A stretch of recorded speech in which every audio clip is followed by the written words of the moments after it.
안녕하세요. 법 읽어주는 공정쌤입니다. 수험생 여러분, 부동산 공법 공부 어떻게 하고 계신가요? 공부한 만큼 점수가 쑥쑥 올라가나요? 공인중개사 시험에서 가장 정직하게 문제를 내는 과목이 바로 부동산 공법이지만 대부분 수험생들은 공법을 정직하게 공부하고 있지 않습니다. 정직하게 공부한다는 것은 어떤 뜻일까요? 그 뜻이 궁금하시죠? 지금부터 제가 하나하나 알려드리겠습니다. 그럼 시작합니다.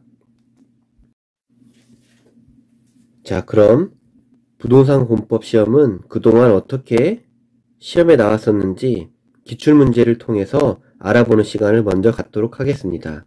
2019년 제30회 공인중개사 2차 1교시 A형 41번 문제입니다. 국토의 계획 및 이용에 관한 법령상 광역시의 기반시설 부담구에 관한 설명으로 틀린 것은, 그리고 보기 5개가 나와 있는데요. 여러분들은 문제를 보실 때 어떻게 보시나요? 공부를 오래 하신 분들이라면 문제를 보고 키워드를 찾아서 그에 맞는 체계도를 머릿속에 떠올릴 것입니다. 그리고 체계도를 기억해서 보기를 하나씩 지워나가실 텐데요. 보기를 하나씩 지워나가다 보면 이상하게도 공법은 꼭 2개가 남습니다. 왜 꼭 2개가 남는지 여러분들은 그 이유가 궁금하지 않으신가요? 바로 우리는 법을 정직하게 공부하지 않고 법을 요약해서 공부했기 때문입니다. 그리고 또 시중에 나와 있는 기출문제 해설집들 또한 해설을 보면은 딱 정답인 부분만 선택을 해서 그 부분에 대한 해설만 하고 있습니다. 예를 들어서 이 문제 같은 경우도 광역시의 기반시설 부담구역에 관한 설명으로 틀린 것은, 그래서 키워드는 기반시설 부담구역이고 기반시설 부담구역에 관한 지정권자라든지 절차라든지에 대한 내용들이 보기에 나와 있고요. 해설에서는 딱 3번 광역시장은 국토의 계획 및 이용에 관한 법률의 개정으로 인하여 행위 제한이 완화되는 지역에 대하여 이를 기반시설 부담구역으로 지정할 수 있다. 그래서 이게 왜 틀렸는지는 설명하지 않고 단순히 지정할 수 있다를 지정하여야 한다. 이렇게만 바꾸는 해설을 하고 있습니다. 하지만 우리는 공법을 정직하게 공부해야 됩니다. 공법을 정직하게 공부한다는 것은 바로 법령에 있는 그대로를 읽고 그것을 바로 문제에 적용하는 방법인데요. 제가 그 방법으로 문제를 풀어보겠습니다. 먼저 보기 1번입니다. 기반시설 부담구역이 지정되면 광역시장은 대통령령으로 정하는 바에 따라 기반시설 설치 계획을 수립해야 하며 이를 도시군 관리계획에 반영하여야 한다. 자, 이 보기 1번은 우리 국토계획법 제67조 제4항에 있는 내용입니다. 제67조 제4항을 읽어보면 특별시장부터 시장 군수는 제2항에 따라 기반시설 부담구역이 지정되면 대통령령으로 정하는 바에 따라 기반시설 설치 계획을 수립하여야 하며 이를 도시군 관리계획에 반영하여야 한다. 어떻습니까? 1번 보기 문항은 67조 4항에 있는 몇 가지 단어를 조합해서 만든 보기입니다. 자, 2번입니다. 기반시설 부담구역의 지정은 해당 광역시에 설치된 지방도시계획위원회의 심의 대상이다. 기반시설 부담구역을 지정하기 위해서는 어떠한 절차를 거쳐야 되는지에 대해서 묻고 있습니다. 그래서 동 내용은 67조 제2항에 나와 있고요. 마찬가지로 특별시장부터 시장 군수는 기반시설 부담구역을 지정 또는 변경하려면 보기에 나와 있지 않지만 주민의 의견을 들어야 하며 해당 지방자치단체에 설치된 지방도시계획위원회 심의를 거쳐 대통령령으로 정하는 바에 따라 이를 고시하여야 한다. 보기에 있는 내용 역시 해당 조항에서 일부 문구를 조합해서 만든 내용이었습니다. 맞는 내용이죠. 자, 3번. 3번이 왜 틀렸는지 제가 법을 통해서 자세히 설명을 드리겠습니다. 자, 3번 보기 먼저 읽습니다. 광역시장은 국토의 계획 및 이용에 관한 법률의 개정으로 인하여 행위 대안이 완화되는 지역에 대하여는 이를 기반시설 부담구역으로 지정할 수 있다. 자, 기반시설 부담구역으로 지정할 수 있는 대상 지역에 관한 내용인데요. 동내용은 국토계획법 67조 제1항 1호에 자세하게 나와 있습니다. 읽어보겠습니다. 특별시장부터 시장 군수는 다음 각 호의 어느 하나에 해당하는 지역에 대하여는 기반시설 부담구역으로 지정하여야 한다라고 되어 있는데요. 자, 우리 법을 보면 이렇게 무엇 하여야 한다와 또 이 보기에 나와 있는 대로 무엇 할 수 있다, 이렇게 두 가지로 나눠지는데요. 먼저 보기에 나와 있는 무엇 할 수 있다, 이런 것을 우리는 임의 규정이라고 합니다. 즉 해도 되고 하지 않아도 된다는 것이고요. 조항에 나와 있는 것처럼 무엇을 하여야 한다 라고 되어 있는 것은 우리가 의무 규정이라고 말합니다. 즉 무조건 해야 한다는 뜻이죠. 그래서 이 법 내용 이 제1항 1항을 보면, 자, 우리 특별시장부터 시장 군수는 다음 각 호에 쭉 내려오겠죠. 1호부터 해당하는 지역에 대해서는 무조건 기반시설 부담구역으로 지정하여야 한다고 되어 있습니다. 그럼 1호의 내용을 보겠습니다. 자, 1호, 이 법, 국토의 계획법이죠. 또는 다른 법령의 제정과 개정으로 인하여 행위 제한이 완화되거나 해제되는 지역. 자, 3번 보기에 나와 있는 이 법, 국토의 계획 및 이용에 관한 법률, 그리고 이 법의 개정으로 인하여 행위 제한이 완화되는 지역. 행위 제한이 완화되는 지역에 대하여는, 자, 조항에서는 이런 지역에 대해서는 기반시설 부담구역으로 지정하여야 한다라고 되어 있습니다. 그래서 보기 3번이 틀린 거예요. 법 조항은 의무 규정을 설명하고 있고 3번 보기는 임의 규정 설명할 게 틀렸습니다. 자, 다음 4번입니다. 지구 단위 계획을 수립한 경우에는 기반시설 설치 계획을 수립한 것으로 본다. 이 내용은 국토계획법 시행령 제65조 제3항에 나와 있습니다. 제65조 3항을 읽어보면 제1항 및 제2항에도 불구하고 법 52조 제1항에 따라 지구 단위 계획을 수립한 경우에는 기반시설 설치 계획을 수립한 것으로 본다. 되게 복잡하죠? 제1항 및 제2항이 뭘까? 또 52조 1항이 뭘까? 지금은 단순히 기출문제만 해설하는 것이기 때문에 요 내용에 대해서는 앞으로의 강의에 대해 설명하고요. 일단 저는 목적은 이 부동산 공법의 보기들이 법 조항에서 어떻게 출연해서 구성하는지 설명하기 위한 것이니까 일단 여기에 해당되는 내용만 보겠습니다.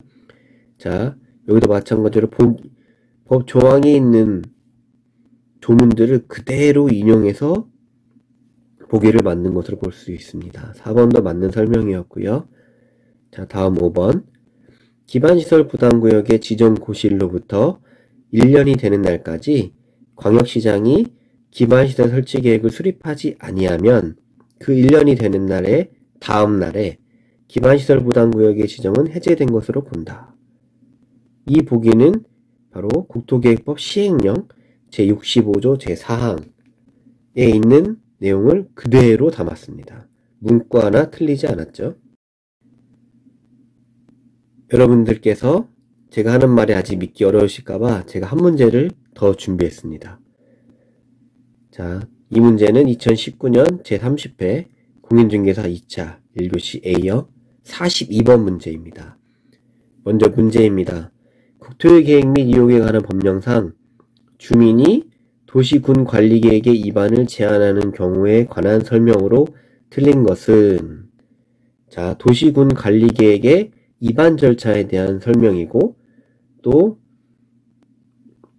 시장 군수가 아닌 주민이 위반을 제한하는 경우에 대한 설명 중 틀린 것을 찾는 문제입니다. 앞의 문제와 마찬가지로 보기 하나씩 법 조항을 통해서 풀어나가는 시간을 갖도록 하겠습니다. 먼저 1번 보기입니다. 도시군 관리계획의 입안을 제안받은 자는 제안자와 협의하여 제안된 도시군 관리계획의 입안 및 결정에 필요한 비용의 전부 또는 일부를 제안자에게 부담시킬 수 있다. 자, 동내용은 국토계획법 제26조 제3항을 그대로 보기로 옮겨놨습니다. 자, 맞는 설명이었고요. 자, 2번 제안서에는 도시군 관리계획 도서뿐만 아니라 계획설명서도 첨부하여야 한다. 자, 이것도 법을 자세히 살펴보겠습니다. 국토계획법 제26조 제1항을 읽어보면 자, 주민은 다음 각호의 사항에 대하여 24조에 따라 도시군 관리계획을 입안을 제안할 수 있는 자에게 도시군 관리계획의 입안을 제안할 수 있다. 자, 주민이 다음의 경우에 도시군 관리계획 입안을 제안할 수 있다고 설명하는 내용입니다. 바로 이 문제의 핵심이었던 거죠. 그리고 주민이 도시군 관리계획 입안을 제안할 경우에 그 제안서에는 어떠한 내용이 담겨져 있는지를 설명하는 조항인데요. 바로 이 제안서에는 다음 문구 도시군 관리계획 도서와 계획설명서를 첨부하여야 한다 라고 되어 있습니다. 앞에서 배웠던 뭐뭐뭐 하여야 한다 의무규정이죠. 그래서 보기 2번도 맞는 설명이었고요. 자, 3번입니다. 도시군 관리계획의 입안을 제안받은 자는 그 처리계획 결과를 제안자에게 알려야 한다. 해당 보기는 국토계획법 제26조 제2항에 있는 내용을 그대로 보기로 옮겨놨습니다. 자, 3번도 맞는 설명이었고요. 자, 4번 산업 및 유통개발진흥지구의 지정 및 변경에 관한 사항은 입안 제안의 대상에 해당하지 않는다. 자, 주민이 도시군 관리계획의 입안을 제안할 수 있고 다만 모든 지역에 대해 모든 사항에 대해서 지정 제안하는 것이 아니고 어떠한 상황에 대해서만 주민이 입안 제안을 할 수 있다는 내용을 물어보는 건데요. 자, 이 내용은 국토계획법 제26조 제1항을 다시 한번 읽어보면 나옵니다. 자, 우리 아까 앞에 보기와 마찬가지로 제26조 1항은 어떠한 경우에 주민이 도시군 관리계획 입안을 제안할 수 있는지를 설명하는 내용인데요. 자, 26조 1항 3호를 보겠습니다. 자, 다음 항목의 어느 하나에 해당하는 용도지구의 지정 및 변경에 관한 사항 해서 자, 어느 하나에 해당되는 게 어떤 내용이냐면 바로 가목을 보면 개발진흥지구 중 공업기능 또는 유통물류기능 등을 집중적으로 개발 정비하기 위한 개발진흥지구로서 대통령령으로 정하는 개발진흥지구입니다. 자, 법에서는 일단 개발진흥지구에 대하여 도시군 관리계획 입안을 제안할 수 있다고 설명하고 있고 그 세부 내용은 자, 대통령령으로 정하는 바에 따라라고 되어 있습니다. 그래서 바로 대통령령인 국토계획법 시행령 제19조의 이 제1항을 보면 법 제26조 1항 제3호 가목에서 대통령령으로 정하는 개발진흥지구란 자 31조 2항 및 8호 남목에 따른 산업유통개발진흥지구를 말한다. 자, 그대로 올라가 보겠습니다. 대통령령으로 정하는 개발진흥지구란 바로 산업유통개발진흥지구를 말하는 것이고 3호로 올라가면 자, 산업유통개발지구의 지정에 관한 사항에 대해서는 주민은 입안을 제안할 수 있다라고 법에 설명하고 있는데요. 보기의 내용은 산업유통개발진흥지구의 지정과 변경에 관한 사항은 위반 제한의 대상에 해당하지 않는다 라고 되어 있습니다. 어때요? 법과 다른 내용이죠? 자, 그래서 4번은 틀린 내용입니다. 다음 5번. 도시군 관리계획의 위반을 제한하려는 자가 토지 소유자의 동의를 받아야 하는 경우 국공유지는 동의 대상 토지 면적에서 제외한다. 국토계획법 시행령 제19조의 2항을 읽어보면, 자, 법 제26조 제1항 앞에서 봤던 주민이 도시군 관리계획의 위반을 제한할 경우, 자, 도시군 관리계획의 위반을 제한하려는 자는 다음 각호의 구분에 따라 토지 소유자의 동의를 받아야 한다. 이 경우 동의 대상 토지 면적에서 국공유지는 제외된다. 이것도 제 2항에 있는 문구를 일부 발췌해서 5번 보기를 완성했습니다. 자, 우리가 이렇게 두 문제를 풀어봤는데요. 이제 좀 제 말이 믿음이 가나요? 우리가 법을 한번 쭉 읽은 다음에 문제를 다시 한번 보게 되면은, 문제를 왜 이렇게 냈는지를 우리가 이해할 수 있습니다. 지금 당장 이해는 안 되실 텐데요. 앞으로 진행되는 법을 읽어가는 과정을 통해서 우리가 어떻게 부동산 공법 문제들을 틀리게 내는지를 우리가 찾아내 볼 겁니다. 자, 그래서 우리가 어떻게 앞으로 공부하게 될 건지를 간단히 살펴보면, 저는 개념 정리는 최대한 간단히 할 예정이고요. 다만 법을 처음부터 끝까지 읽어갈 겁니다. 읽어가면서 자세히 뜯어볼 거고요. 자세히 뜯어다 보면 체계가 잡히고, 이 체계가 잡히면 이해가 됩니다. 그리고 법을 읽다 보면 암기가 됩니다. 그리고 그 내용들을 방금 했던 것처럼 기출문제에서 적용을 해볼 거예요.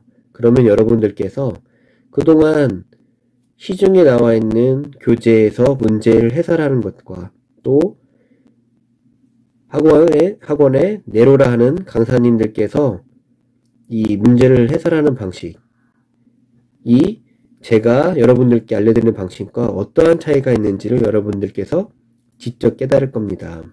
앞으로 법을 읽는 것이 지루한 과정이 아니라 공법을 정직하게 공부하는 과정이라는 것을 깨달으면서 수업을 진행해 나가도록 하겠습니다. 그러면 우리 다음 시간에는 가장 기본이 되고 가장 중요한 국토의 계획 및 이용에 관한 법률부터 시작해 보겠습니다. 시청해 주셔서 감사드리고요. 또 구독과 좋아요 눌러주시면 더욱더 감사하겠습니다. 그럼 우리 다음 시간에 뵙겠습니다. 감사합니다.